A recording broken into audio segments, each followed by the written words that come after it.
England's World Cup campaign starts on Monday. Let's have a look at who they'll have to face and in which order if the Three Lions want to get themselves to the business end of the tournament.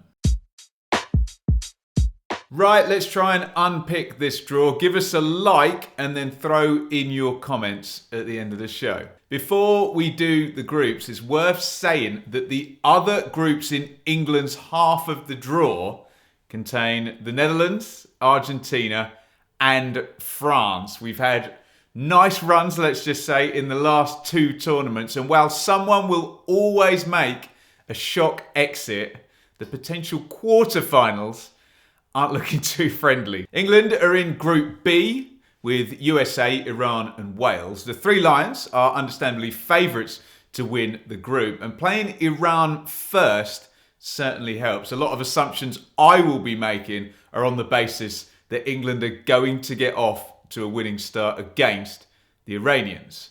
The absolute doomsday scenario here is obviously going home in the group stage. Now, things could get murky if both the Welsh and the US beat Iran and England aren't able to beat either of those two sides. Let's hope that that is not an issue. The pressure will also be piled on England if they're not capable of opening up with a win over Iran. England could finish second in the group. I would think the likeliest way that would happen would be defeat to either the Wales or US. If those two both can defeat Iran, then the Wales v USA fixture on opening day could decide first place. My hope and expectation is that England are able to beat Iran and USA in the first two games, and things are fairly comfortable. A draw between Wales and the US in that first day would be very helpful too. The Group B opponent in the second phase comes from Group A, with the winner of each of those two groups facing second place in the other. Group A then contains Netherlands, Senegal, Ecuador and Qatar.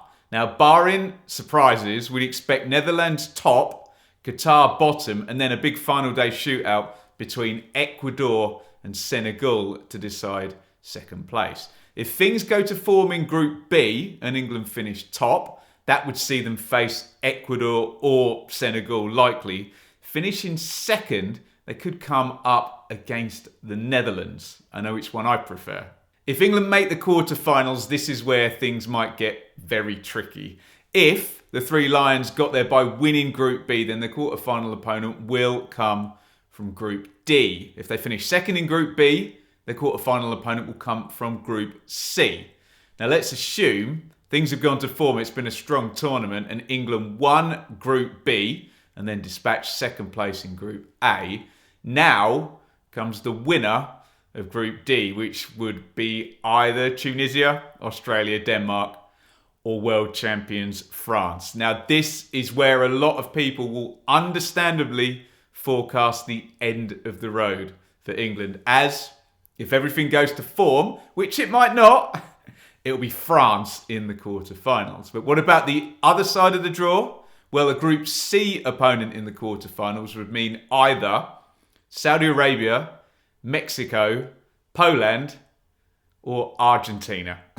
I think we're all thinking the same thing. And unless we get a surprise in one of the other groups not involving England, i.e. a lovely stroke of luck, a potential World Cup quarterfinal would seem to be against either France or Argentina. Let's keep going then anyway. And if England do make it through to the semi-finals, here are the possibilities. Now, whichever way England did make it through to the semis, the draw then opens up to the bottom half and the opponent would come from either Group E, F, G or H. So, welcome Spain or Germany possibly from Group E, Belgium or Croatia maybe from Group F, Brazil or Switzerland from Group G, Portugal or Uruguay maybe in Group H. In short, if England win Group A, I think I've got their semi-final opponent down to either Belgium, Germany or Spain.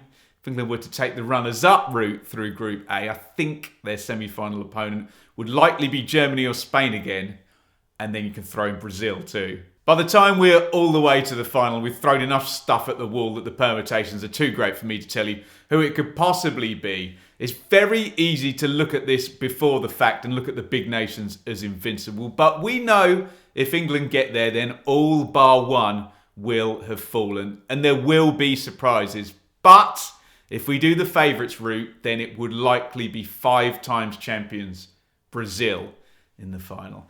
With all of that being said, England could get lucky, could get some favours from elsewhere. You've just got to stay in there. A realistic, easy run could look something like winning Group A, then facing Senegal or Ecuador in the second phase.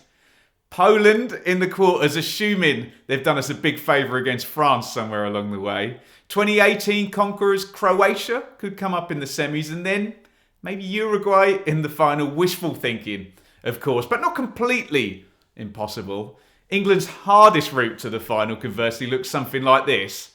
Finishing second in Group B, Netherlands in the second phase, Argentina then in the quarters, Brazil in the semis, and France in the final. That would be numbers 1, 2, and 3 in the betting across the quarters, semis, and finals. So there's what things could look like. Now, this is not my predictions video, by the way.